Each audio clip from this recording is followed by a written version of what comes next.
Idlamlenze uKhuzani Mpongose, hhayi-ke kulonyaka lona ulokhu esithi nje fahla ngamalunga akhe omndeni. Kancane kancane akajahile nje ushaya nje ngonyawo lonwabo. Lalela-ke, kuthe kuqala nje lo nyaka lona uqale wasifakela intokazi enhle esithombeni. Washo ukuthi hheyi bo, uma wakhe lona-ke ngebhadi wadlula ngonyaka ka-2004. Wayichaza-ke uMkhuzane njengoba emphostile kwakuyilo leya suku i-date nenyanga konke, kodwa-ke unyaka kwaku-2004. Wabhala ukuthi umkhumbule kakhulu njalo uma kushaya loluya suku loluya uba buhlungu kakhulu. Akagcinanga lapho-ke, lalela namhlanje wenze njani?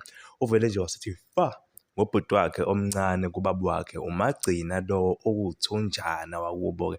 Hhayi bayafana, uyabona ukuthi hhayi cha lezi nsizwa lezi impela zizalwa-ke umuntu nje oyedwa ngoba nentombi uyayibona nje, uyabona ukuthi hhayi cha le mbewu le eyakwaMpongose nje. Lokho kwenziwa uKhuzani kufakazela ukuthi naye unawo umndeni. Yahlale simbona ekhanda isithabathaba sakhe somuzi.